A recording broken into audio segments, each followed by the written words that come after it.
Mire que me va a conectar allá, ¿no?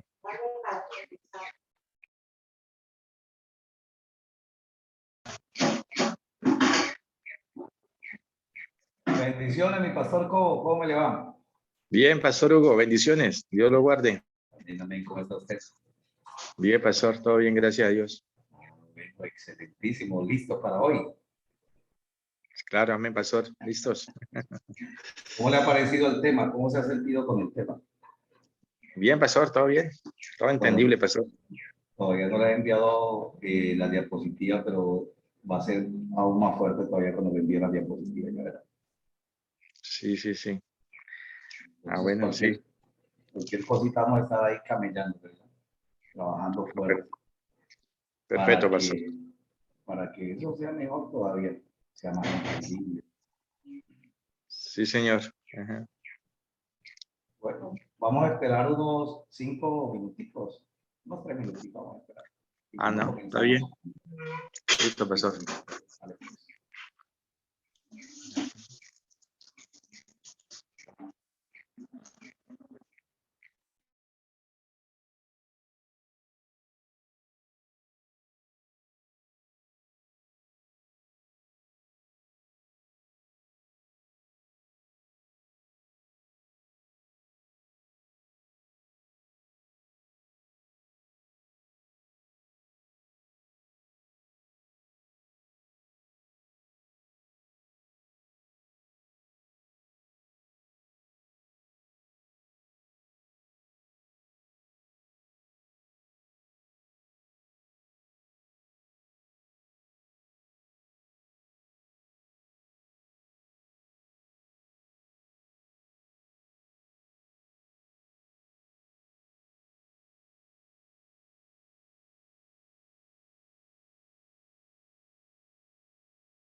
Bueno, listo, perfecto, mi pastor. Vamos a comenzar entonces en nombre de Jesús. Oremos a nuestro Padre Celestial en esta mañana. Padre, te damos gracias, bendito Dios, en este momento. Estamos delante de ti, Señor, dándote hoy la gloria, la honra, la alabanza y la adoración, Señor. Gracias por tu amor, por tu bendición, por tu presencia, por tu Espíritu Santo, Señor. Hoy delante de ti presentamos esta clase, Señor, y te pedimos que te glorifiques una vez más, que obres, Señor, que nos des entendimiento y sabiduría, comprensión, Señor, que podamos asimilar este aprendizaje de estas clases, Señor Dios mío. Te pido en el nombre de Jesucristo que seas tú obrando y que te glorifiques enormemente, Señor, pues nosotros creemos con firmeza, amado Dios, que todo este conocimiento, Señor, que tú nos permites impartir y recibir, es para tu servicio, Señor. Es para servir en tu obra, Padre mío, en el nombre de Jesús. Gracias te damos, soberano Rey. Amén. Y amén, Jesús. Perfecto, vamos a empezar hoy. Terminamos en la clase anterior con el periodo griego, el imperio griego, y dijimos que había algo muy importante que se presentó en este periodo. Y vimos los aportes de el imperio a la nación judía. Vimos que contribuyó con el idioma, la traducción de la Septuaginta, dice el desarrollo del comercio, la cultura a escala mundial. Los griegos fueron los creadores de la libertad de pensamiento y de la ciencia. Y algo muy importante, pues negativos, esclavitud y la situación social de la mujer. De alguna manera, dentro de los imperios había algo que se pronunciaba fuerte, porque por esta razón eran imperios. Los imperios siempre esclavizaban de alguna manera, había malos tratos de alguna manera, pero algunos de los imperios fueron generosos, muy generosos con el pueblo de Dios. Razón por la cual, bueno, ya lo vimos con anterioridad. Buenos días, Joana. Buenos días, Pastor Iván Pacheco. Bendiciones. ¿Cómo están hoy?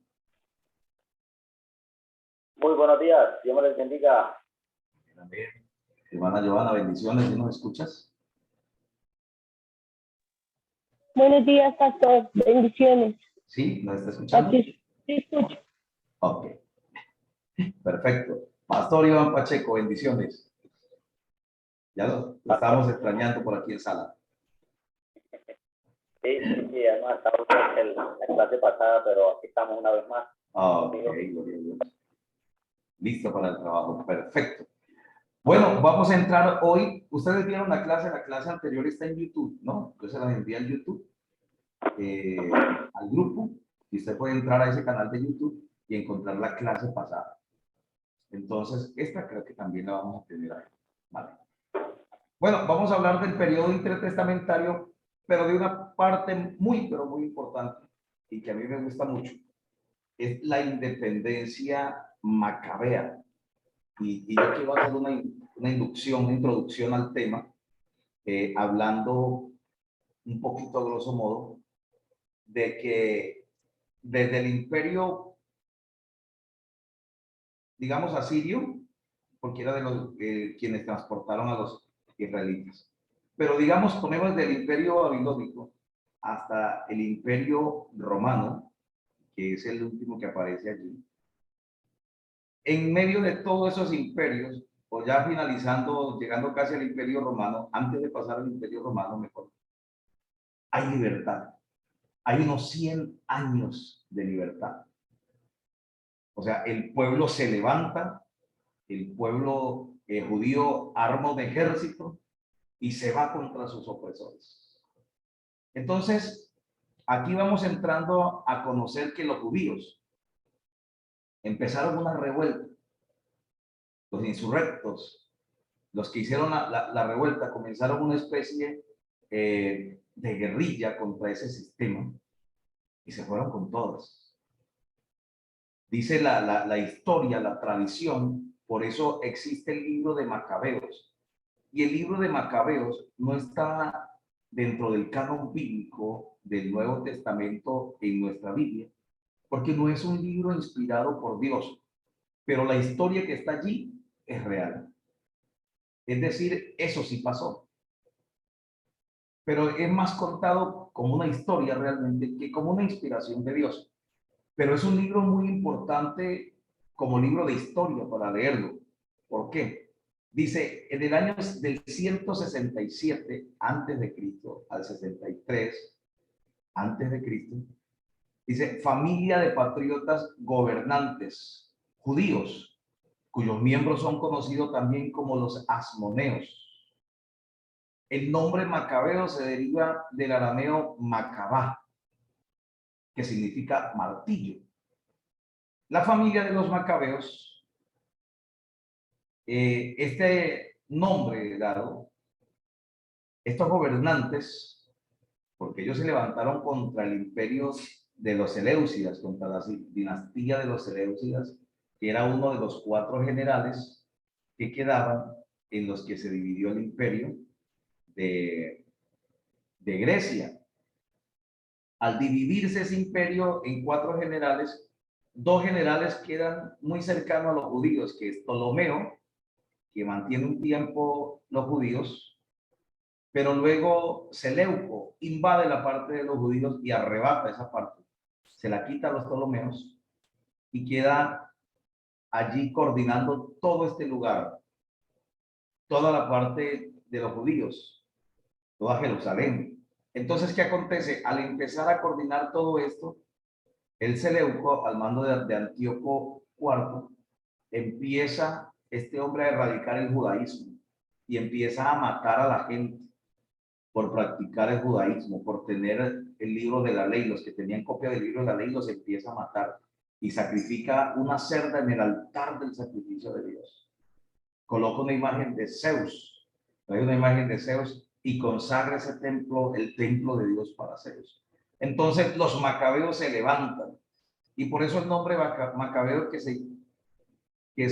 significa martillo, más bien, significa martillo. Martillo, ¿por qué? Porque es el que golpea a la parte del imperio que queda y luchan por obtener la libertad. Dice, dirigieron al pueblo judío en su lucha por la libertad y del poder de los seleucidas. Dice, las hazañas se narran en los libros de los macabeos. Entonces, el libro de los macabeos es una historia. Bendiciones. ¿Alguien me hace una pregunta? Pastor Jorge, buenas. Dios lo bendiga, pastor. ¿Cómo te va? Bienvenido. Tenemos que saludar. Perfecto. Está por aquí nuestro pastor. Entonces, miren lo que acontece en este momento. Está por aquí Francisco también. Bueno, ya están llegando aquí los estudiantes. Bienvenidos. Listo, continuamos. Entonces estamos aquí hablando de la familia de los macabeos. Y este periodo del 167 más o menos al 37, este periodo es un periodo de guerra, de lucha. Dice aquí que las atrocidades de Epífanes provocaron la rebelión del sacerdote Matatías, que era un sacerdote, y sus 5 hijos. ¿Quiénes comenzaron esta rebelión? El sacerdote con sus 5 hijos. Tomaron el monte, digamos así, las montañas, se fueron y empezaron a luchar por su libertad. Y no solamente su libertad, la libertad de los hijos de Dios en el pueblo. Entonces, dice que dirigió esta rebelión contra Antíoco IV, pero poco después murió. Él organiza esta rebelión, con sus hijos empiezan un entrenamiento para enfrentar los ejércitos seleucidas. Pero ¿qué pasa? Acontece algo inesperado, muere. Pero sus hijos, que estaban ya impregnados de esta rebelión y de estos deseos de libertad, dice que Judas Macabeo, tercer hijo de Matatías, llegó a ser el líder de ellos. Y por esto se llama el periodo macabeo, el periodo del martillo contra el imperio, contra el sistema de aquellos tiempos. Judas Macabeo reconquistó Jerusalén. Entonces entra la conquista. Reconquista Jerusalén en el 164 antes de Cristo y hace algo maravilloso. El templo entra en purificación. El templo que había sido ahora dedicado para el dios Zeus, el templo del Señor, entra inmediatamente en purificación. Un general que pasó a la historia, un general judío que pasó a la historia como de los mejores, atacó las fuerzas seleucidas. Esta es la historia más grande que queda, el reflejo más grande de la historia, es que ellos atacan a los seleucidas con menos soldados. Y en el momento de atacar con menos soldados, ganan la guerra, la batalla en ese momento. Destruyen. Dice, en diciembre del año 164 antes de Cristo, dirigió a su ejército a Jerusalén, retoma el templo que había sido utilizado durante los 3 años anteriores para las ceremonias y los ritos helénicos o ritos griegos. Entonces, aquí viene algo. Los macabeos emprenden una lucha por la libertad. Y es aquí que en medio de toda la historia de los judíos, realmente los judíos aquí ya cuando ganan esta libertad no son gobernados por nadie. Pero vamos a ver qué pasó, por qué la volvieron a prender. Bueno, aquí hay algo muy importante. Nace cada periodo de años una fiesta que se llama el Hanukkah. Y el Hanukkah precisamente es la purificación del templo. Entonces, por tradición, cada año se continúa haciendo esta fiesta del Hanukkah, porque era un hecho muy importante, recuperación del templo, de la adoración dentro del templo, de la purificación. Año 63, 163, antes de Cristo, los seleucidas reconocen la libertad religiosa de los judíos. Como que llega el momento y ellos dicen, bueno, vamos a reconocer que realmente ellos sí son libres, que pueden sostenerse, que tienen un ejército. Pero Judas Macabeo no solamente quería esa libertad, él quería conseguir la independencia política. Usted sabe que cuando nosotros vemos en Colombia el mapa político de Colombia, vemos que no es el mapa de todos los políticos que han ganado una vuelta, sino que realmente el mapa político es la organización de todas las ciudades, ¿cierto? Que están bajo el mando de la capital de todo. Entonces, ¿qué se hacía aquí? Fácil. Pelear por esto, ni tan fácil, ¿cierto? Por la independencia, luchar. Pero también en esta lucha muere en una batalla. Entonces, ya han muerto dos héroes de la familia Macabeo. Quien comienza, su hijo, su tercer hijo, ya viene con la lucha y muere, pero muere peleando por esa misma causa. Perfecto. ¿Alguna pregunta hasta aquí? ¿O vamos bien? Bueno, la muerte de Judas, dice, a la muerte de Judas, Macabeo, ya el hijo del primer hombre que comienza la revuelta, dice, su hermano Jonathan, hijo menor de Matatías, continúa al frente de los insurrectos. Cayó un líder, pero el hermano es sucesor ahora. Ahora emprenden otra guerra, emprenden otra batalla. Dice que en el año 157 a.C., los sirios, preocupados por sus propias luchas internas, por el poder político, firman paz con Jonathan. Entonces, ahí ya es independiente.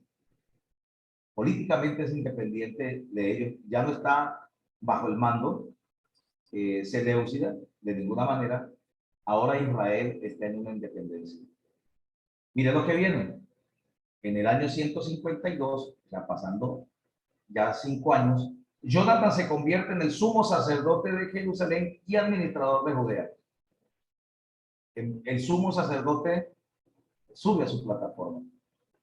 Año 143 a.C., acontece algo inesperado. Trifón, un pretendiente al trono sirio, lo toma por prisionero y lo mata. Muere Jonathan.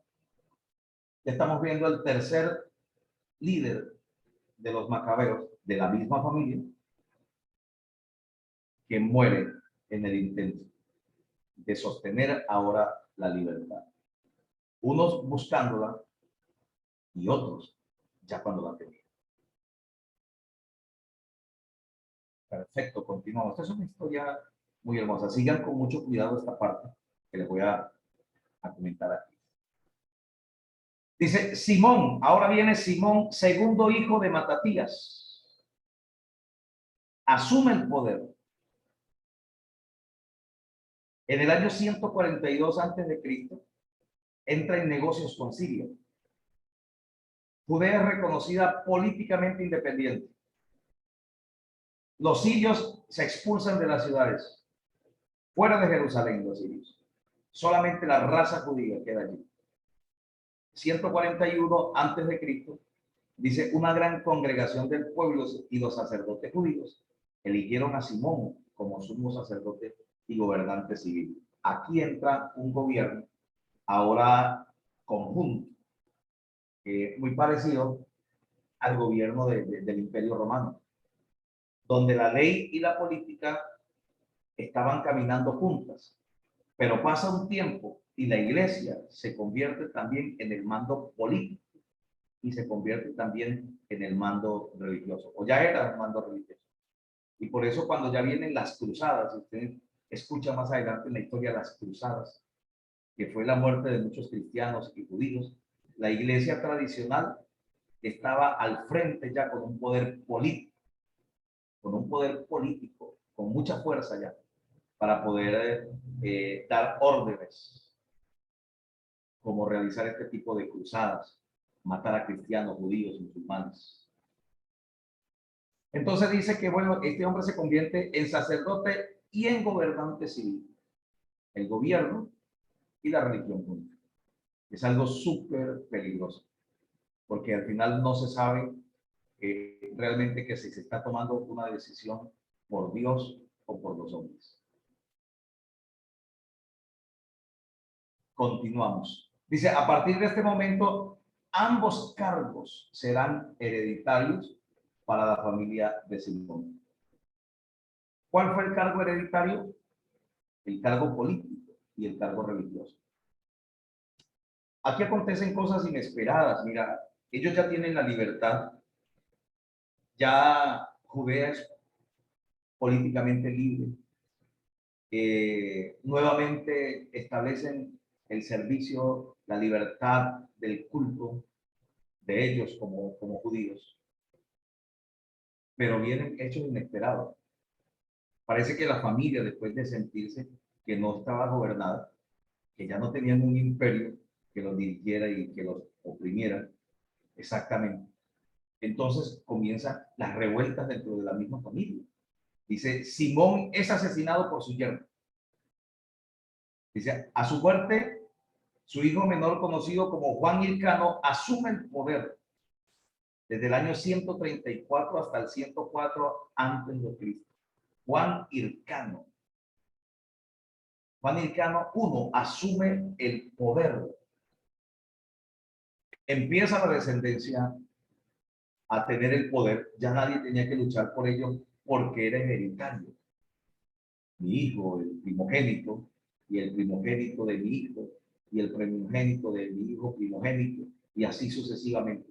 Esta era la gente que iba tomando el poder. Dice, liberó Judea de la influencia siria y una serie de campañas militares expandió sus dominios.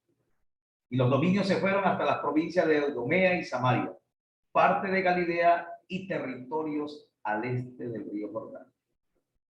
Mire cómo se fue extendiendo los territorios que antes le pertenecían todavía al imperio helénico. Mire cómo fue, el imperio griego también era llamado el imperio helénico. Entonces, mire cómo ya fue extendiendo los dominios. Este personaje, este militar, Juan Hircano, y fue tomando poderío de todo, desde la provincia de Idumea hasta el río Jordán. Extendió sus dominios. Mire lo que aconteció, convirtió a muchos al judaísmo. Gobernó a través de una corte, es decir, que tenía una especie de senado, para lo que nosotros podríamos decir hoy, unos ancianos, podríamos decirlo de esa manera. No se enfrentó solo a realizar este trabajo, tuvo consejeros, dicho de otra manera. Pero empezó un crecimiento fuerte en este hombre, empezó ya un crecimiento diferente al estilo emperador, porque dice que acuñó monedas que llevaban su nombre. Simpatizó con algunas ideas helénicas, o sea, la influencia griega, algunas ideas helénicas, alguna influencia griega tal como este. Le cambió de nombre a sus hijos y le colocó, quitó de los nombres hebreos de sus hijos y le colocó nombres griegos. Por ejemplo, de pronto un nombre hebreo, Mohamed, y nombre griego, Tito. ¿Ves? Nosotros hasta el día de hoy tenemos influencia en los nombres por los griegos. Todavía encontramos a Tito, a Alejandro, ¿cierto? Encontramos muchos nombres que vienen de influencia griega. Dice, su alejamiento de los ideales de los macabeos, como que empezó a distanciarse de esto, lo enfrentó a los fariseos. Durante el gobierno de la Confederación Judía alcanzó su mayor prosperidad. Esto es como decir, bueno, digamos para este tiempo, nuestro misionero David Miranda ya no está, y digamos que uno de sus hijos, uno de sus nietos, ya no simpatiza con las mismas ideas, que son ideas que para este tiempo parecen más relevantes que las que tenía el misionero, pero siempre existe una familia ortodoxa, y la familia ortodoxa es la familia que dice, a mí no me parece. A mí me parece que estamos vulnerando esa santidad de cómo se llevaban las cosas. Entonces, este muchacho también tiene unas ideas diferentes, y esto lo enfrentó a los fariseos. ¿Quiénes eran los fariseos? Los que vivían con ortodoxia la tradición. Los fariseos ortodoxos. Los fariseos, ellos guardaban la ley. Los saduceos tenían algo diferente. A ellos les gustaba la filosofía. Eran como más filósofos. Fueron, digamos así, tuvieron influencia de los griegos, y los griegos eran filósofos. Entonces, aquí el reino, podríamos decir así, de Israel, la Confederación Judía alcanza su mayor prosperidad. Preguntas hasta aquí. Vamos a ver cómo nos va. Pregunta acerca de los macabeos.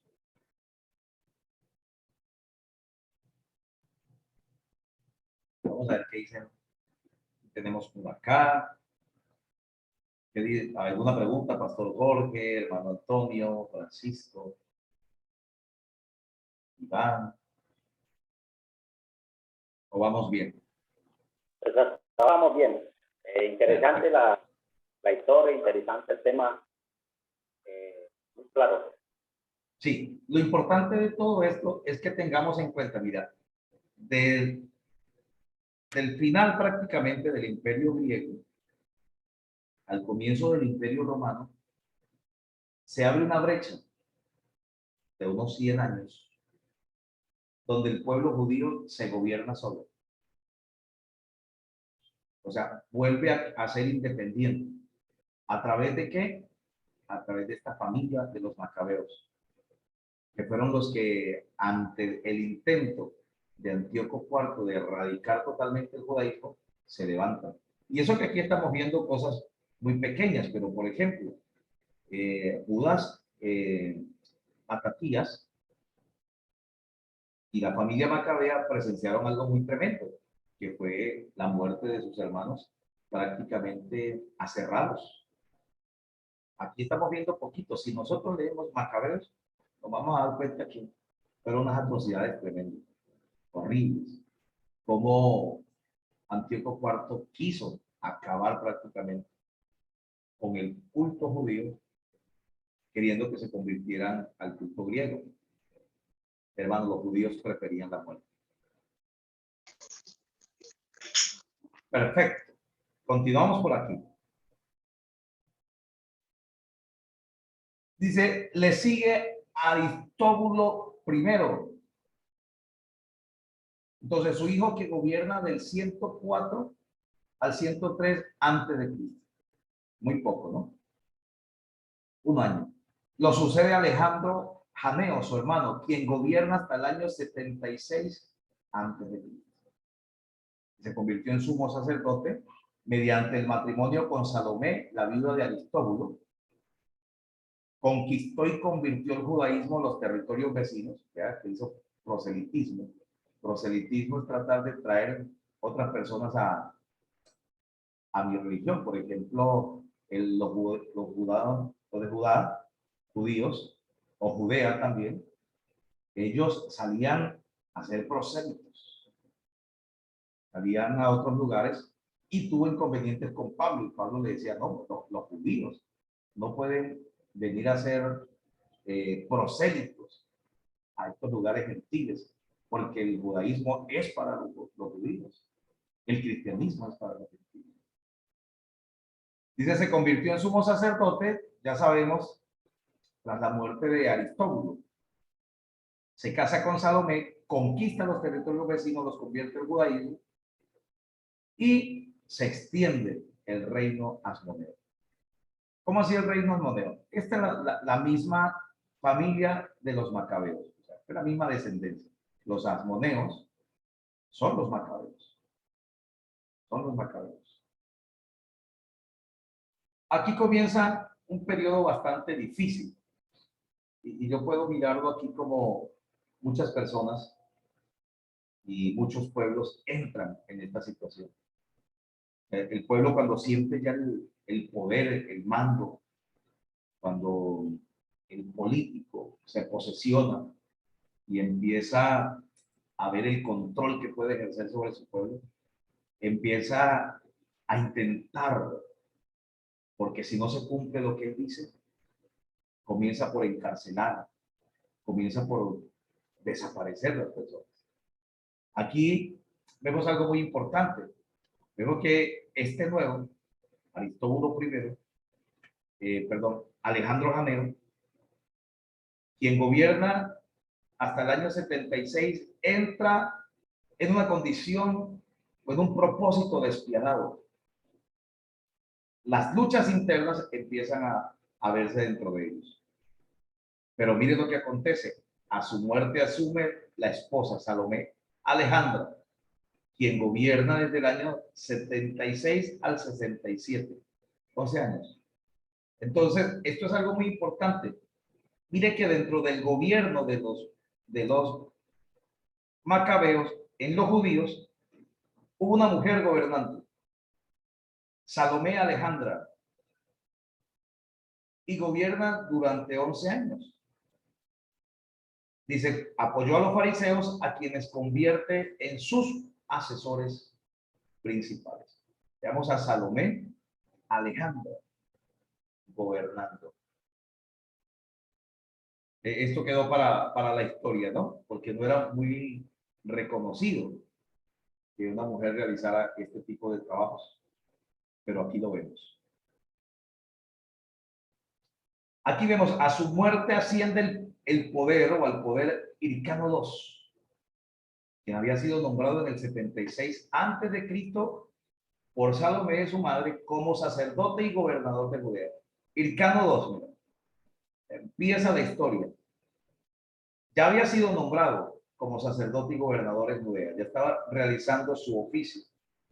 Dice, su hermano menor, Aristóbulo II, se hizo con el gobierno y obligó a Hircano a realizar un acuerdo a través del cual Aristóbulo mantenía el poder político e Hircano el poder religioso. Se vuelven a dividir los poderes. Mira. Se vuelven a dividir los poderes.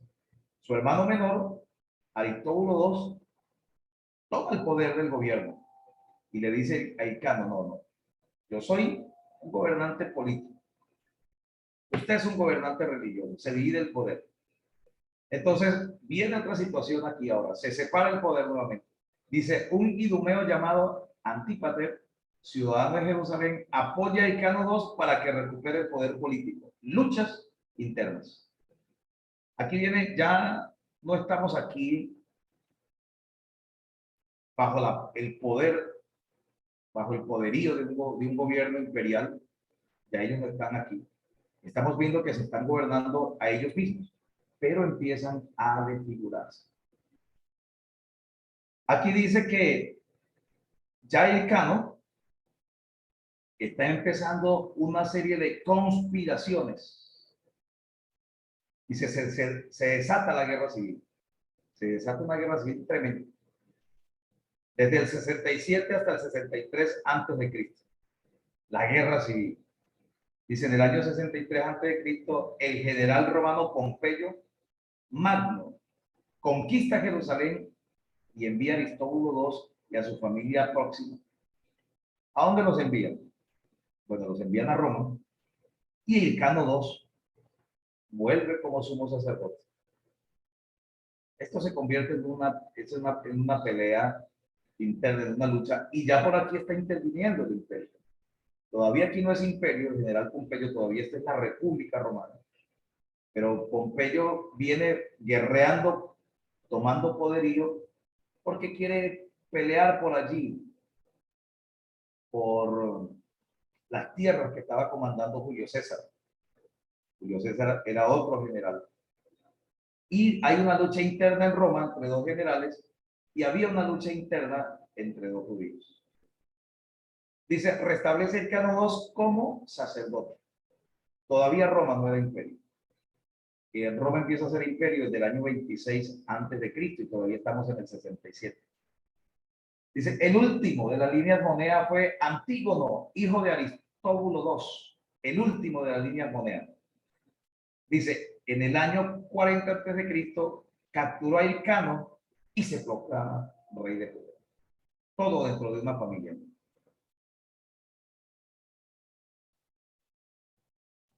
La lucha del poder es algo, sea por el poder político, sea por el poder religioso. La lucha de ese poder es algo bastante fuerte. Por esta razón los reyes y los emperadores, sus familias los envenenaban. La mayoría de las familias, con el deseo de subir al trono, de que su hijo subiera al trono. La esposa envenena al esposo. Y no solamente acontece en este reino, en muchos reinos. Esa era prácticamente la forma de mandar a dormir al emperador, al rey, y colocarle sucesor. Y por supuesto, el sucesor sería el hijo. Esto era una lucha interna muy fuerte entre la familia real. Entonces, en el año 40 acontece algo. Capturado Hircano, capturado y se proclama rey de Judá. ¿Quién se proclama? Listo. Hasta ahí llega Hircano. En el año 39 antes de Cristo, el Senado romano declaró a Herodes, conocido como Herodes el Grande, como rey de Judea. Ya por aquí empieza el Senado romano, la República de Roma, a tomar poderío. Empieza a hacer conquistas, y cuando Roma empieza a hacer conquistas, pasa de ser una república a ser un imperio. Nosotros somos la República de Colombia. Si combatiéramos y tomáramos Venezuela, Ecuador, en este momento ya entonces nos convertiríamos en un imperio. Año 37 antes de Cristo, Herodes captura a Antígono y lo sentencia a muerte. Mire, regresa a Jerusalén el anciano Hircano, vuelve Hircano, pero mire lo que acontece con Hircano. Se ve involucrado en una revuelta contra Herodes y tiene que ser ejecutado en el año 30 antes de Cristo. Y aquí ya prácticamente es el periodo final de ellos. Dice, los años finales de este periodo fueron años de conflictos civiles, complot contra complot, asesinatos políticos, disputa de bandos. Dice, pero uno de los bandos pide a una potencia creciente, mire, potencia creciente, empieza a crecer Roma como imperio, que le diera su apoyo. Dice, y no pasó mucho tiempo para que los judíos volviesen a quedar sin independencia. Preguntas hasta aquí, pastores. Vean la lucha interna que comienza entre la familia Macabeo, donde definitivamente llegan los tiempos finales para ellos. El imperio romano, la República Romana, estaba creciendo para convertirse en un imperio y son llamados para que se hagan cargo de este problema. Aquí dice, los gobernantes ganaron una posición hereditaria. Vamos a ver cómo quedan entonces. Con Simón Macabeo, el Sanedrín aprobó el sumo sacerdocio hereditario. Bueno, entonces ahí queda un mando de los Macabeos. Los sumos sacerdotes Asmodeo gobernaron Judá hasta los días de Herodes el Grande, hasta el 37 antes de Cristo. Hasta allí llegó el gobierno de los Asmoneos. Dice, expansión de la legislación a partir de Juan Hircano, hijo de Simón. La posición del sumo sacerdote tuvo una importancia, o más importancia política que religiosa. Empezamos. Entonces ya el sumo sacerdote ya no era puesto por heredad, sino que también existía un poder político. Podría ser de que existiera una revuelta y alguien entrara y se convirtiera en sumo sacerdote. Dice, Juan Hircano y sus sucesores se apartaron cada vez más de la tradición judía. Esos sucesores empezaron a tener una vida despiadada ya, despegada mejor, de lo que era ya la tradición judía. Recuperaron territorio, porque ellos seguían trabajando por lo que hacían. Dice que recuperaron el territorio y volvieron a poseer el territorio que pertenecía al reinado de David. Surgen definitivamente los fariseos y los saduceos. Se manifiestan estos grupos. Dice, la influencia entre los judíos dio origen a estos partidos. Mira lo que hacían los fariseos. Defendían la antigua fe. Mira lo que hacían los saduceos. Amantes de la filosofía secular y helenista. Les gustaba la filosofía. Les gustaba el platonismo. Les gustaban las ideas aristotélicas. Les gustaban los dichos socráticos. Todo esto para ellos les parecía importante. Vamos a ver qué aconteció aquí. Pompeyo, el general Pompeyo, de la República de Roma, conquistó Siria y Palestina en el año 63 a.C. Mire cómo queda. Palestina fue puesta bajo gobernadores responsables ante Roma. Habían gobernadores en Palestina. Antípater fue nombrado gobernador de Judea.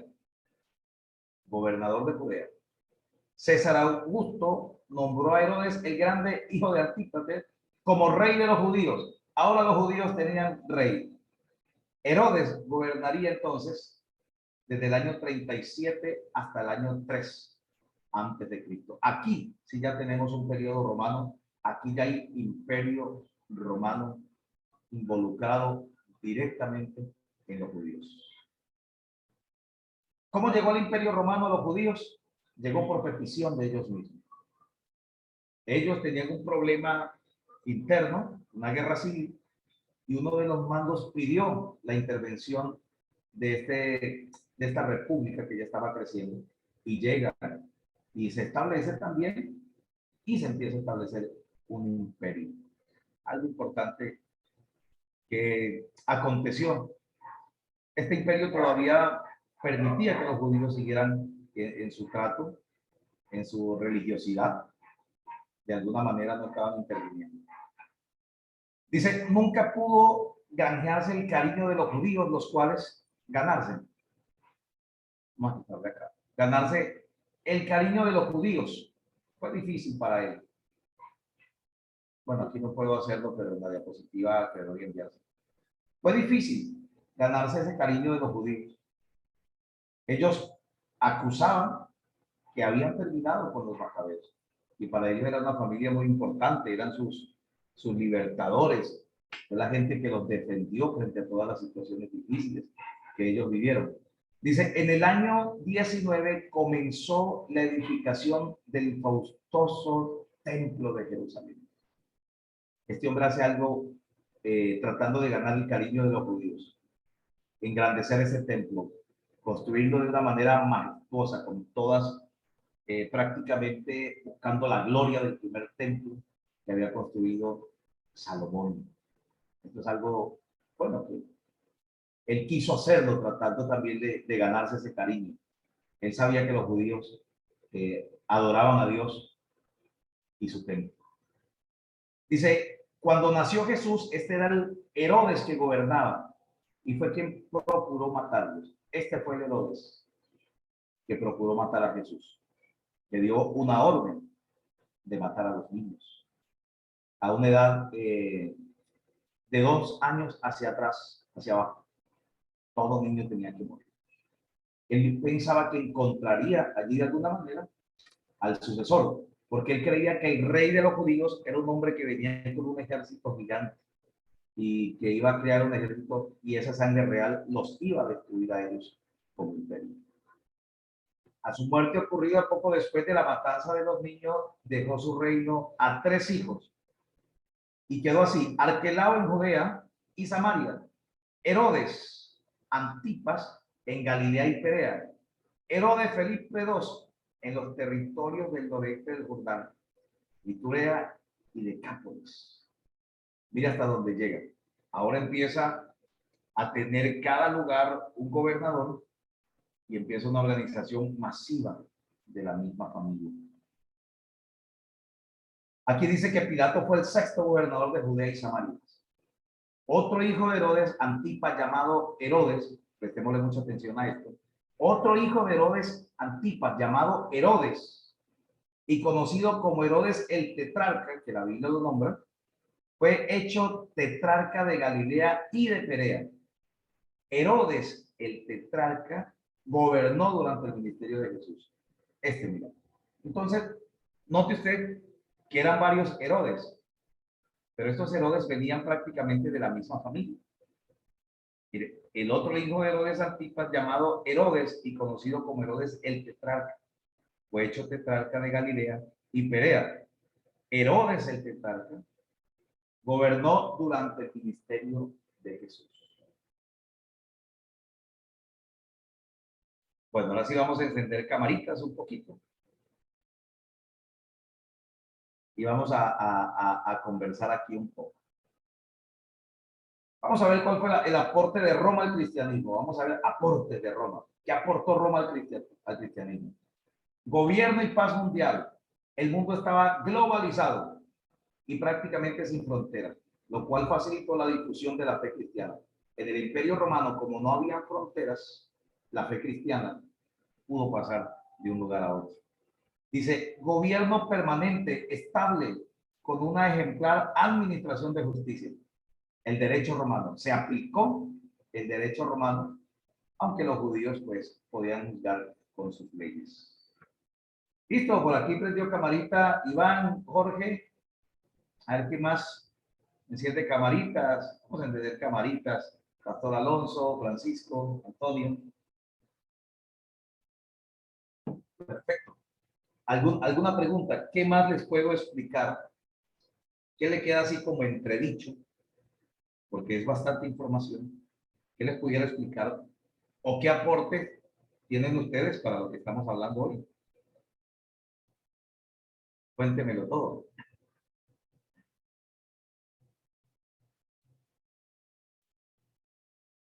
A ver, vamos por aquí. ¿Qué dice el pastor Iván, Jorge? ¿Vamos bien? Yo creo que sabe que tiene este tema. Yo entiendo perfectamente lo que es un tema de historia, un poco entretejido. Yo lo que entiendo de esto es que para uno lograr estabilizar este tema, hay que dedicarle un tiempo a la lectura, porque solo en una clase de explicación no se logra captar todo. Porque aquí realmente lo que nosotros hacemos es unas explicaciones como para graduar el tema, hacer unas separaciones y dar una visión inicial del tema. Pero yo lo sé, lo entiendo claramente, porque yo no entendí este tema de entrada. Yo me acuerdo tanto que cuando vi todo esto, yo no lo entendí de entrada. Yo tuve que sentarme a leer y empezar a buscar las diferencias, mejor dicho, buscar el beneficio de esas diapositivas para poder llegar a una conclusión clara de este tema. Pero bueno, a veces surgen preguntas y no podíamos dejar a un lado esas preguntas, ¿no? Entonces, si no hay preguntas, vamos a tomarnos un receso. Vamos a echarnos un recesito, mis pastores, y ya regresamos entonces por aquí. Le voy a dejar aquí la diapositiva puesta para que sigamos allí compartiendo. Bueno, voy a abrirla de nuevo. Pero vamos a darnos un recesito, pastor. Vaya a tomar un tintico. Yo me voy a tomar el mío, voy a tomar agüita. Y si quieren leer un poquito, pues lean acá. Y yo les dejo por aquí un poquito de todo lo que hemos visto. Listo, pastor. Bueno, a tomar tintico. Aquí vamos a dejar abierto.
Bueno, mis pastores, vamos acomodándonos poco a poco.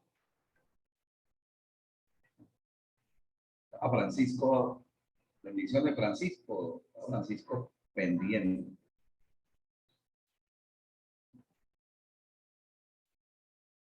A ver, por aquí. ¿Me confirman quiénes ya están en posición?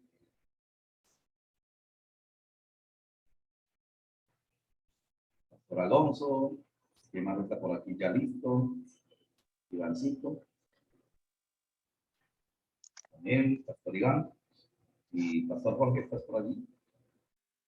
A ver.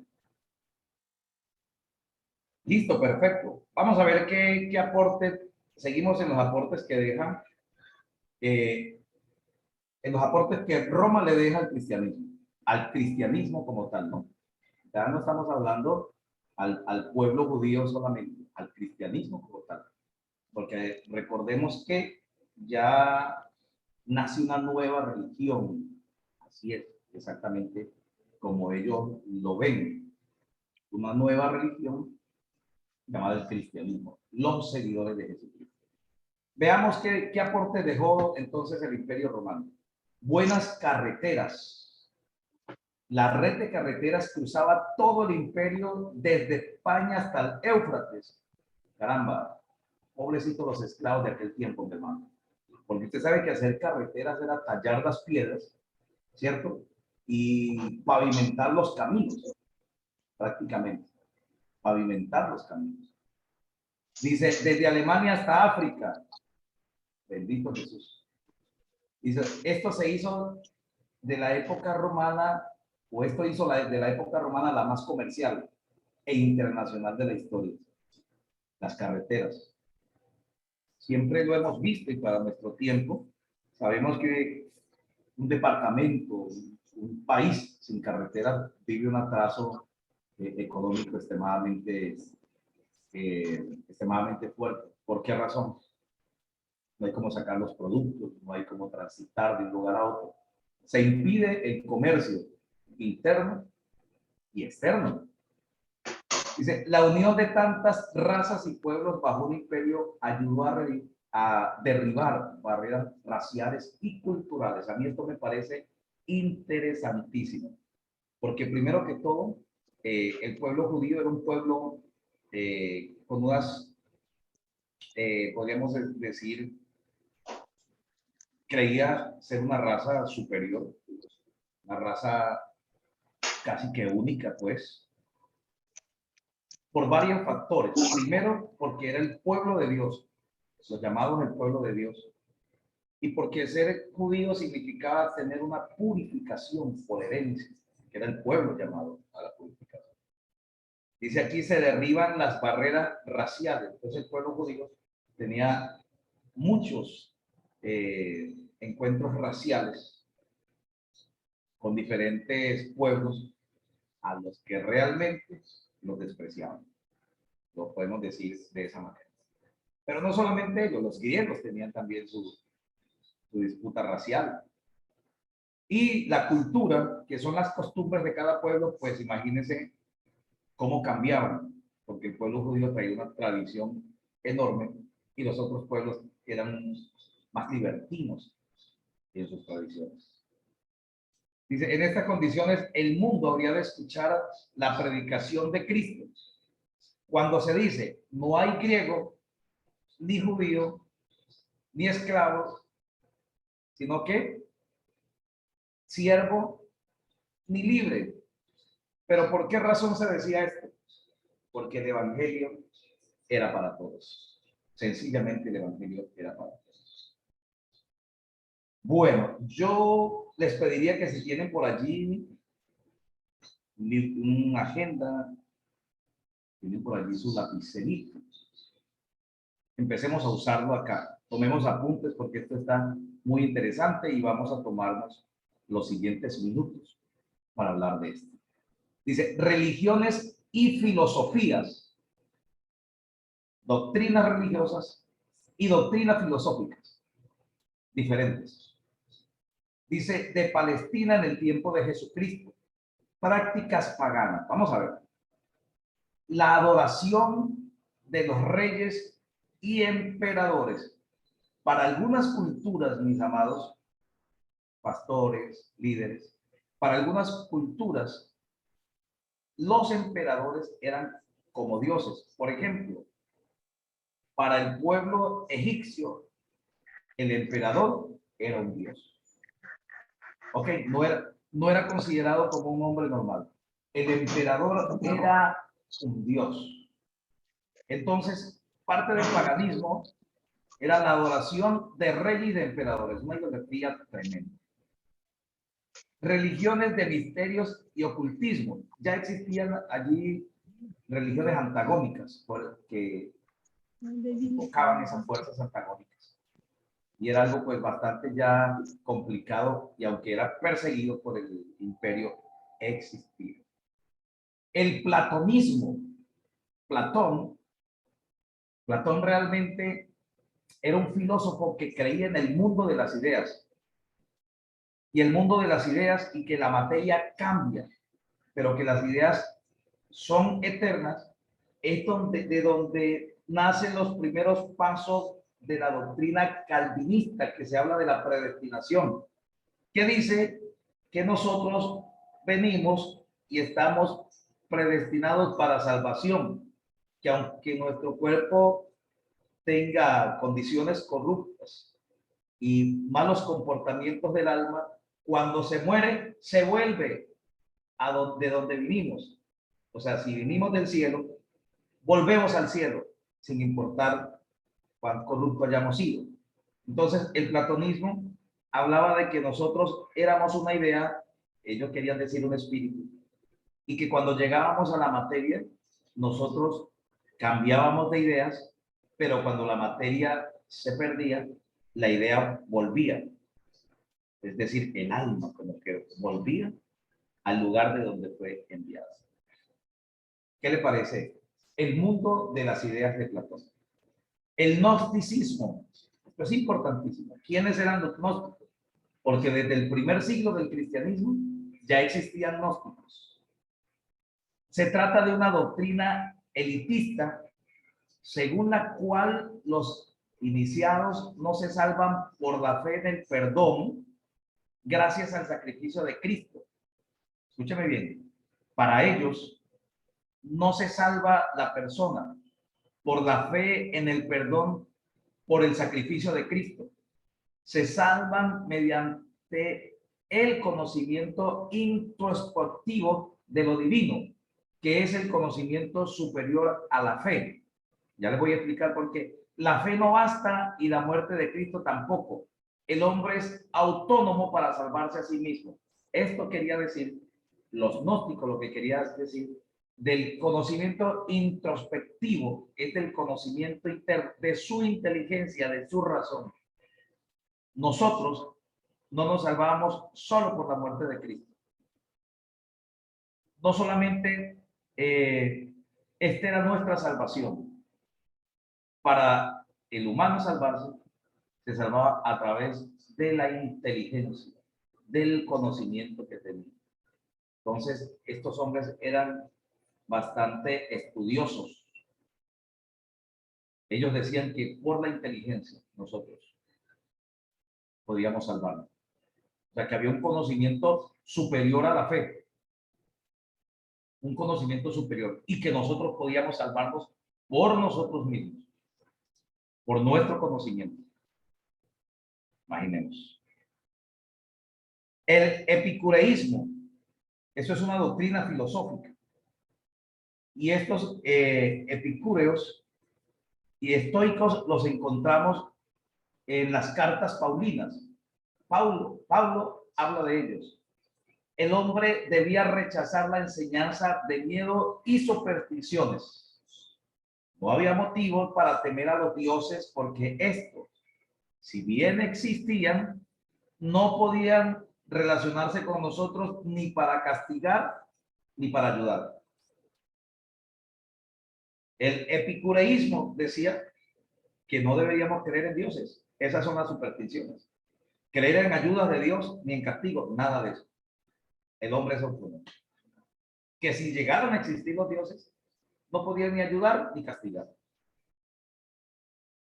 El estoicismo, aquí dice, proclamaron que se puede alcanzar la libertad y la tranquilidad tan solo siendo ajeno a las comodidades materiales, la fortuna externa y dedicándose a una vida guiada por los principios de la razón y la virtud. Ahora se los voy a explicar mejor. Rechazaban las comodidades materiales, las fortunas, y se dejaban llevar por el pensamiento y por los sentimientos. Si a usted le parecía que algo le producía felicidad y lo hacía, eso le era bueno. Y como le producía felicidad, no tenía por qué hacerle daño a su vida. Pero esto podría incluir, digamos, que si me da felicidad compartir mi cuerpo con otras personas, entonces no tenía por qué ser castigado, no tenía por qué sentirme mal si eso me daba felicidad. Una vida guiada por principios y razón. Eran muy éticos, porque ellos fueron amantes de la ética, pero lejos de la fe.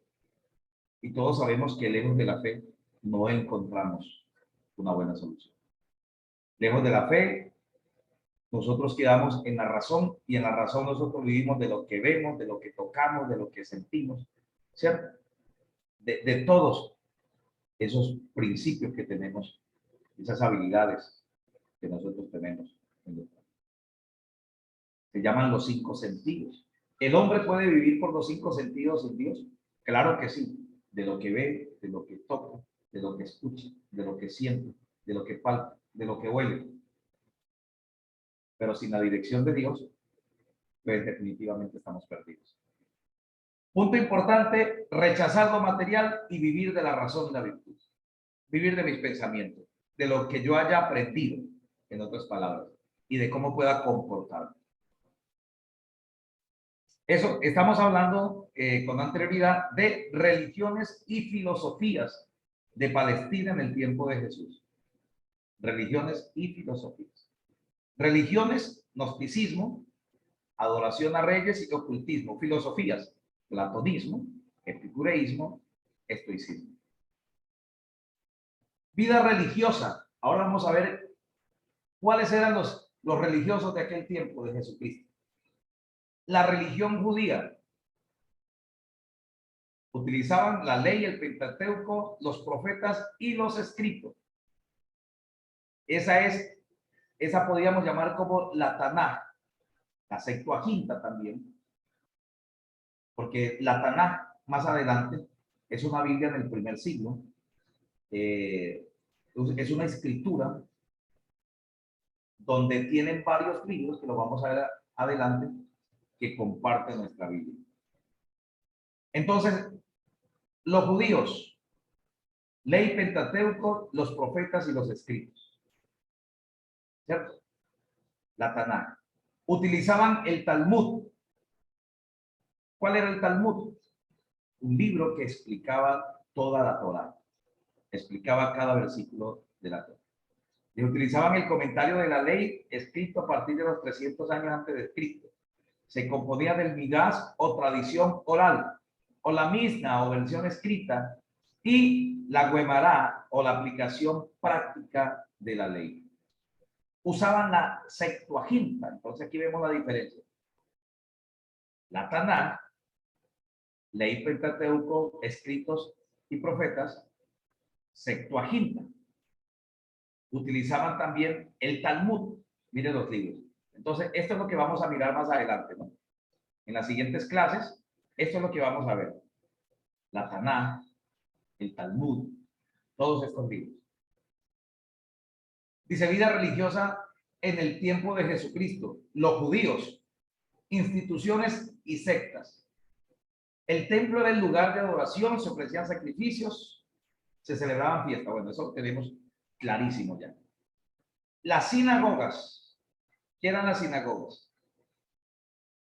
Significaba asamblea o reunión. Vamos a ver cuándo aparecieron. Aparecieron en los días del cautiverio, cuando habían destruido el templo y estos quedaron dispersos. Se leía la Torá y el Talmud, y ya por el año 70 después de Cristo había unas 400 o 1000. Las presidía una junta de ancianos. Destrucción del templo, dice, para el año 70 después de Cristo. Para la destrucción del templo ya existían todas estas sinagogas. Pero hablemos de que cuando en los días del cautiverio, que se llevan al pueblo de Israel y que se llevan al pueblo judío, destruyen el templo, ¿qué se hace? ¿Qué se hace en ese tiempo? Pues al destruir el templo había que buscar un lugar de reunión. Jesús llega y ya existían sinagogas.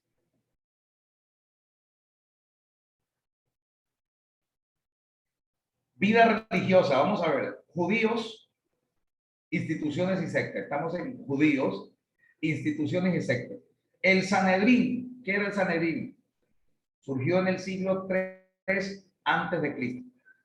Funcionaba en Jerusalén. Estaba compuesto por 70 miembros, o 70 ancianos. Saduceos, fariseos, escribas,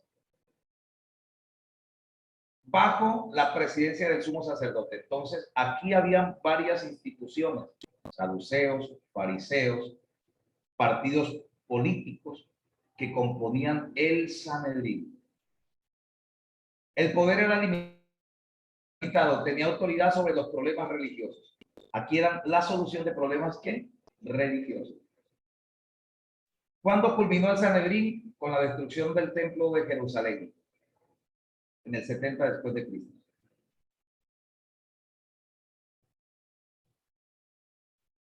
Vamos a ver partidos políticos, instituciones. Los fariseos, partidos, la institución era el Sanedrín. Partidos políticos. Se cree que esta surgió en el siglo II antes de Cristo. Fariseos, del hebreo perushim, del verbo parash, separar. Dice, la literatura rabínica refiere el término javerín como asociados. Sus progenitores hay que buscarlo entre los hasideos de la época macabea o hasidim, piadosos. Entonces, lo que decía con anterioridad, los fariseos parece ser descendientes de los asmoneos. Eran celosos de la religión judía, actuaban bajo la conducción de los escribas. ¿Quiénes eran los escribas? Bueno, vamos a verlo por aquí más adelante. Los escribas o los escribanos. Los fariseos, continuamos, los judíos comenzaban a ser helenizados en su propósito, era conservar la integridad nacional, fortalecer lo que Moisés había dicho, el propósito de Moisés, la ley de Moisés. Dice, mezclaban un fervoroso patriotismo con la devoción religiosa, por eso podían llamarse partidos políticos. Entonces, propósito, conservar la integridad nacional, ¿sí? Y conservar la ley, conservar la cultura como tal. Esta cultura que está escrita en la Torá. Pero mezclaban religión con patriotismo. Representaban al grupo con más autoridad entre el pueblo. Eran influyentes y participaban en la dirección religiosa. Los fariseos.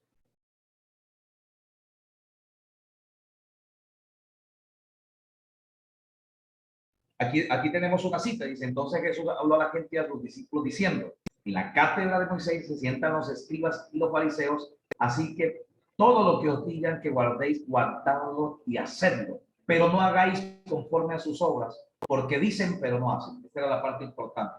¿Cuál era la cátedra de Moisés? La cátedra de Moisés era la silla en la sinagoga donde se sentaba el expositor, el predicador, el que iba a dar, digamos, el discurso, el mensaje.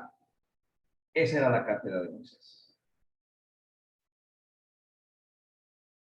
Perfecto. Aquí vamos a tener cómo Jesús condenaba, hablándolo así. ¿Por qué digo condenar? Porque hay un ay, y esto significa condenación. Ay de vosotros, escribas y fariseos, hipócritas, porque recorréis mar y tierra para hacer un prosélito. ¿Se acuerda del prosélito? A la persona que querían judaizar, convertirla al judaísmo. Y cuando lo conseguís, lo hacéis 2 veces más hijo del infierno que vosotros. Wow, ahí tenemos para hacer la lectura. Los saduceos surgieron por el año 140 antes de Cristo, casi al mismo tiempo que los fariseos, pero a diferencia de estos, estaban a favor de adoptar las costumbres griegas, ¿se acuerdan? Les gustaba la filosofía y las costumbres griegas. Algunos se derivan del Sadoc, descendientes de Sadoc, quienes ostentaron el sumo sacerdote hasta la época de los macabeos.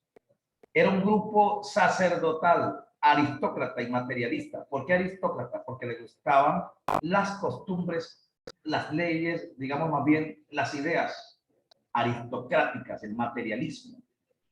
No eran numerosos, pero sí ricos y con gran influencia. Colaboraban con los dominadores. El que estuviese de turno era entregado a la colaboración. Los saduceos, seguimos, no creían en los ángeles ni en la resurrección de los muertos y negaban el castigo y la resurrección y la gloria de la vida futura. Racionalistas, el racionalismo, una corriente filosófica, ¿cierto? Controlaban el Sanedrín, ocupaban cargos principales del sacerdocio y del ritual del templo. ¿Se imagina cuán contaminada estaba la situación por allí? Mateo 3, 7 al 10. Al ver él que muchos de los fariseos y de los saduceos venían a su bautismo, les decía: generación de víboras, ¿quién os enseñó a huir de la ira venidera? Producid pues frutos dignos de arrepentimiento, y no penséis decir dentro de vosotros mismos: Abraham tenemos por padre, porque yo os digo que Dios puede levantar hijos de Abraham aún de estas piedras. Además, el hacha ya está puesta a la raíz de los árboles. Por tanto, todo árbol que no da buen fruto es cortado y echado al fuego. ¿Por qué razón Jesús hablaba contra ellos de esta manera? Racionalistas, materialistas, los escribas, copistas de las escrituras. Vimos los copistas con anterioridad. Copiaban, interpretaban, transmitían. Eran llamados doctores, maestros o intérpretes de la ley. Eran autoridades reconocidas. Esto era una institución reconocida, un grupo reconocido. Las decisiones de los escribas principales llegaron a ser oral o la tradición oral o escrita. Oral o escrita. En algunas veces oral o escrita. Su interpretación de los escritos era literal, de manera literal. No había simbolismos. Es decir, si se interpretaba el Apocalipsis, no había símbolos. Para ellos todo era literal, suponiendo, entrando en razón acerca de la interpretación para nuestros días. Enseñaban en el templo, en las sinagogas, creían en la resurrección y en los ángeles, en la venida del Mesías y en la reunión final de todas las tribus de Israel. Algo importante que tenemos aquí para rescatar. Enseñaban en el templo o en las sinagogas. Pero, ¿qué significa esto? ¿Se acuerdan cuando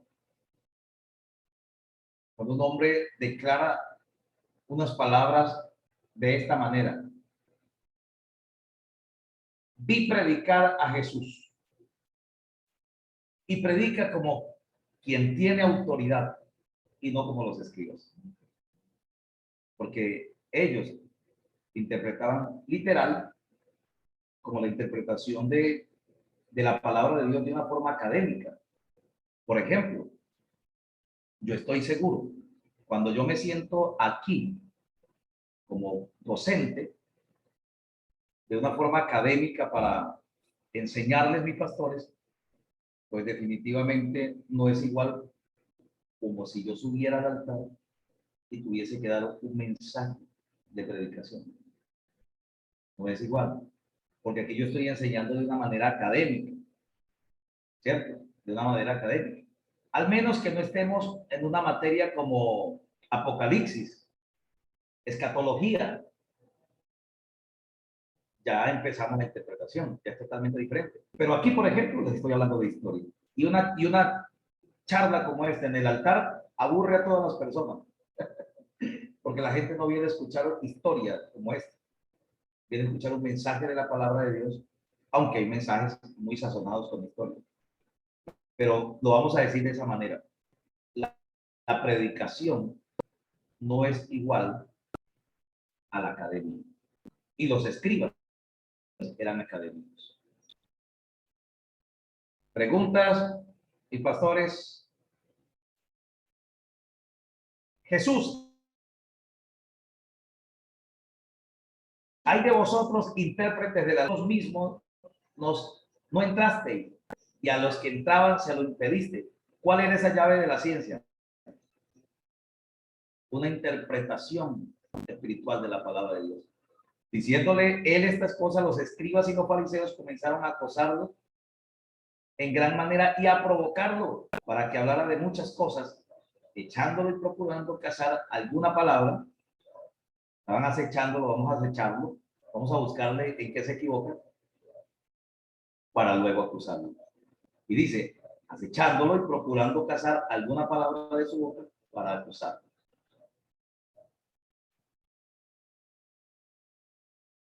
Los herodianos, partido déspota de Herodes. Ellos eran adoradores de Herodes. Creían que cooperando con los romanos resguardaban los intereses del país. Los herodianos. El pueblo los aborrecía. Pero a la hora de matar a Jesús, se unieron con los fariseos y también con los saduceos. Los esenios, vamos a ver quién era esta institución, fueron una reacción contra el formalismo de los fariseos y la mundanalidad de los saduceos. Los esenios fueron un grupo más ortodoxo que los fariseos y pues en contraparte con los saduceos también. Optaron una vida más tranquila, separación política, religiosa y social. Ellos, una comunidad que se fueron a trabajar de otra manera. Estos fueron los que pudiéramos decirlo así, estos fueron los que se fueron del lugar a las afueras de Jerusalén y buscaron un lugar para ellos sostenerse como comunidad. ¿Cuál era el propósito de ellos? Conservación, dice acá. Conservación y propagación de las enseñanzas del Antiguo Testamento.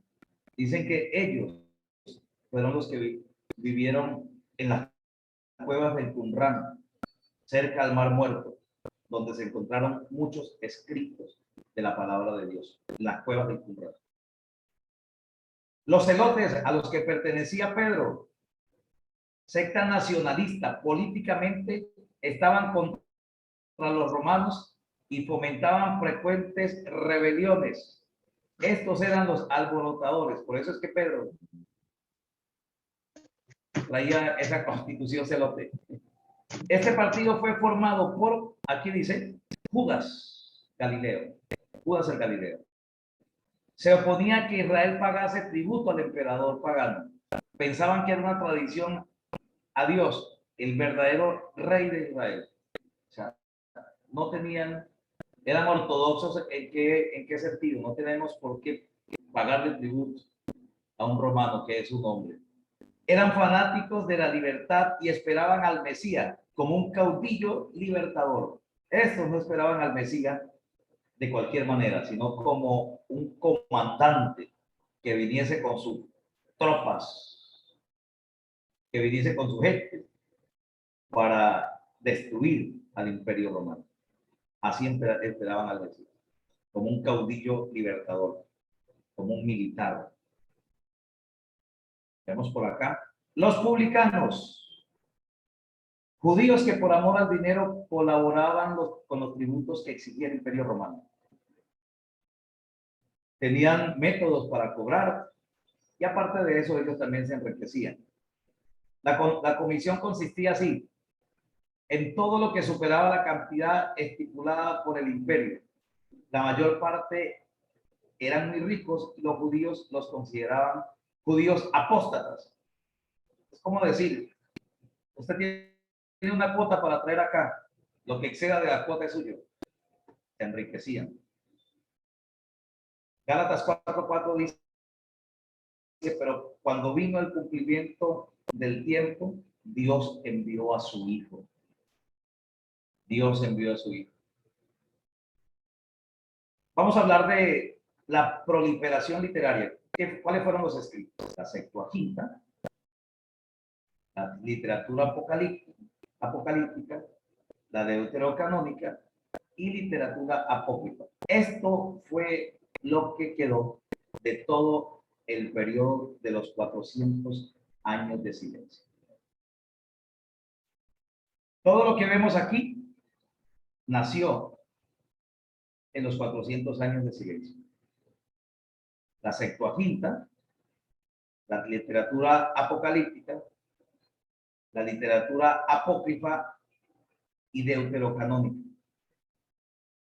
Y todo lo que hemos visto aquí aconteció o fueron acontecimientos de los 400 años de silencio. Aquí nacieron todos estos partidos, todas estas instituciones, todo de lo que hemos hablado hoy nació. Pastor, una pregunta ahí. Sí. Sobre todo esto, usted nos manda material, porque yo creo que para copiarle, como usted dijo, tan rápido, como que fue algo imposible ahí. No, lo que yo quería que copiaran al principio fue esta que me pareció muy importante. La primera, las instituciones filosóficas. Esta me pasó. Solamente ello, la religión judía, sí. La religión y la filosófica. Sí, exactamente. Esto, para que los tengan muy presentes, ¿yo? Porque esto es algo importante. Y todo, ¿Perdón? Y perdón, pastor, todo este trabajo, ¿usted si no lo envía? Ya mismo se los envío al correo, ¿yo? Al correo no, al grupo, ya mismo, todo. Desde aquí, miren, de donde dice periodo intertestamentario. Y este fue el de 8 días, ¿no? Sí, aquí está aquí hay 2 clases. Sí, 2 clases. Sí. 3 clases hay acá. ¿Cabe para hacer una pregunta ahí? ¿Más? Claro, yo estoy, mejor dicho, dispuesto aquí. Listo, pastor. De pronto quería ahí preguntarle sobre este mismo héroe que nos habló, o sea, yendo un poquitico más atrás, ¿no? Pero entra aquí en la clase de hoy. Sí. Este Herodes fue el mismo pastor que se lavó la mano ese día al crucificar al Señor, el mismo que nos habla cuando iba a hacer la matanza de los niños, de los 2 años.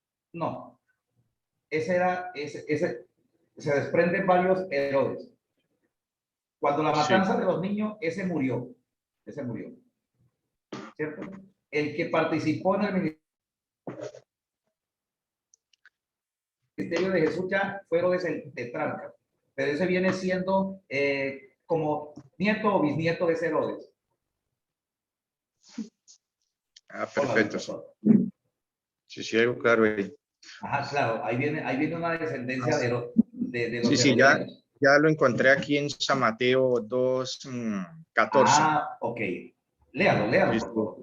Sí, dice, y él después tomó de noche al niño y a su madre y se fue a Quito. Y dice el 15, y estuvo allá hasta la muerte de Herodes, para que se cumpliese lo que dijo el Señor por medio del profeta, cuando dijo, de Egipto llamé a mi hijo.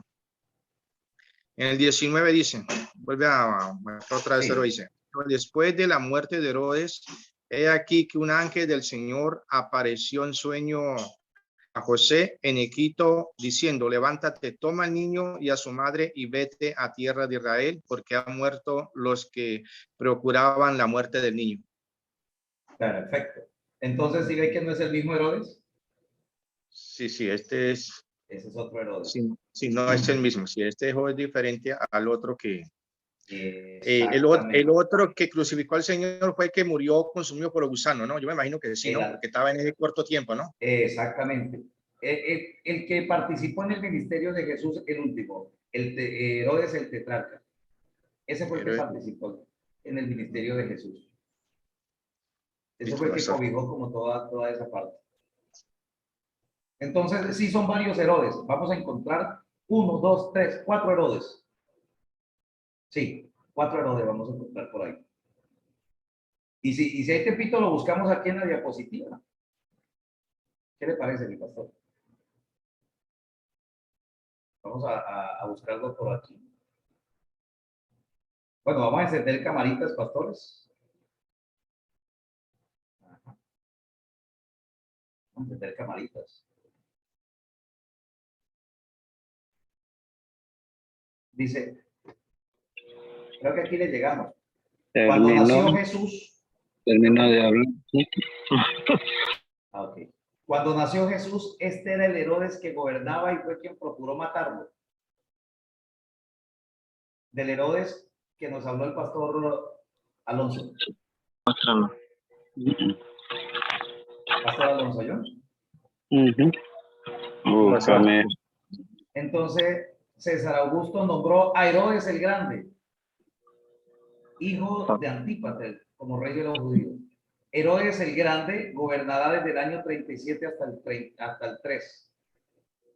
Nunca se pudo ganar el cariño de los judíos, los cuales lo acusaban por haber exterminado la casa de los macabeos. Cuando nació Jesús, este era el Herodes que gobernaba. ¿Cuál Herodes estamos hablando cuando nació Jesús? El Grande, para diferenciarlo. Herodes el Grande, para el tiempo de Jesús. Ajá. Entonces aquí dice, la matanza de los niños de Arquelao, uno de los hijos de ellos, también se llamó Herodes, de él se llamó Herodes Antipas. ¿Cierto? Vamos a seguirlo. Y Herodes Felipe II. Entonces, había un Herodes, 2, 3, con este. Y aquí tenemos al cuarto, Herodes el tetrarca, para el tiempo, para el ministerio de Jesús. Jesús grande. Entonces, ¿cuántos Herodes encontramos en el camino? 4, pastor. Sí, 4. 4. Vamos a escribirlos bien, ¿qué le parece? Entonces, Herodes el Grande, ¿cierto? El papá de los Herodes. El papá de los Herodes, sí. Ajá. Vamos a encontrar aquí Herodes Antipas. Ajá. Estamos registrando, ¿no? Vamos a encontrar a Herodes Felipe II. Felipe II. Y vamos a encontrar a Herodes el tetrarca. ¿El qué? No, la para que sea. El tetrarca. Okay.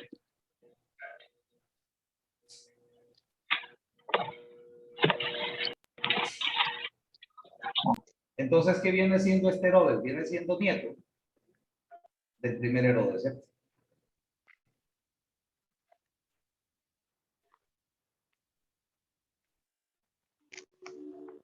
Listo. Preguntas.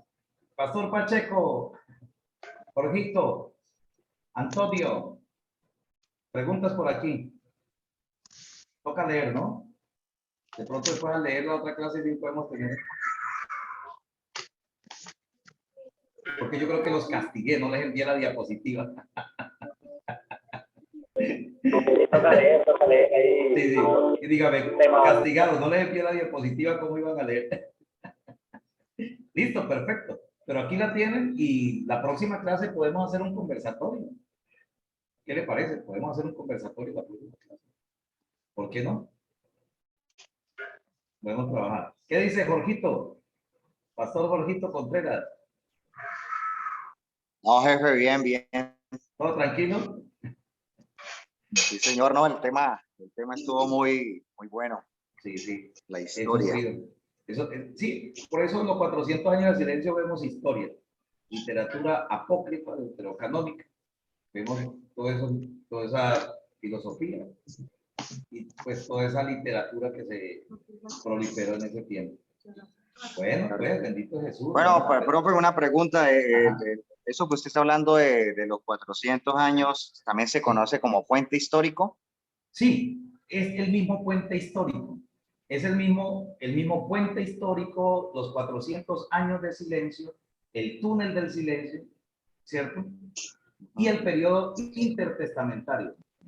Puente histórico también, ¿sí? Porque es que precisamente hay casi nadie, o sea, si nosotros hablamos con el cristiano tradicional, con el muchacho de la iglesia, el joven, el anciano de la iglesia, en su tradición bíblica, digamos así, en su lectura bíblica, ellos no van a comprender esto porque esto no está en la Biblia. Esto no está en la Biblia. Y ellos casi no les gusta leer otro libro que no sea la Biblia porque es inaceptable. Entonces, ya académicamente es que nosotros pues argumentamos de esta manera. De esta manera. Pues a mí me parece excelente porque yo siempre pensé qué fue lo que pasó ahí. Porque es que es que se nota una transición. ¿Sí me entiendes? Se siente la transición tan grande. Yo, por ejemplo, no sabía eso a mis 18 años que me convertí para Cristo. Yo no sabía eso. Y yo siempre como que decía, bueno, antiguo y nuevo. ¿Y qué pasó en el centro? ¿Cómo pasamos ahí? Bueno, sí, ya uno pasaba la página de Malaquías a Mateo. Exactamente. Y usted ve que es otro tiempo. O sea, en el espíritu se siente que ese es otro tiempo. Sin que usted lo supiera, su espíritu siente que es otro tiempo. Listo, pues. ¿Alguna pregunta más? No, pastor, bien. Para mí todo estuvo excelente hoy. Perfecto. Y esta clase, si Dios lo permite, va a estar en YouTube. Esperemos que todo salga bien para que la podamos conservar por ahí. Algunas clases y más adelante ustedes pueden sentar y hasta me puede decir, ajá, profe, se equivocó. Bueno, pues muchachos, vamos a orar, vamos a darle gracias a Dios. Pastor Jorge, ore por nosotros, guíenos en oración para terminar esta clase, si no hay más preguntas. Y agradecerle a Dios por esta enorme bendición. ¿Amén? Bueno, está bien. Vamos a hacer la oración para dar gracias a Dios por esta clase de hoy sábado.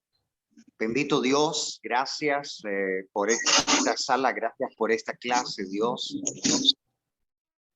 Por el pastor Hugo, que está como nuestro maestro, enseñando, compartiendo su conocimiento para cada uno de nosotros, y también por cada uno de los pastores, por cada uno de los que están aquí siendo parte de esta clase de hoy. Señor, ayúdanos, danos mayor sabiduría, mayor entendimiento para absorber este conocimiento, Señor, que necesitamos para nuestro día a día, para nuestros altares también, Señor. Padre, muchas gracias por esta clase, Señor, y te pedimos de manera especial que tú bendigas a todos los que estuvimos hoy aquí en el nombre de Jesús. Amén. Amén, Jesús. Gloria a Dios.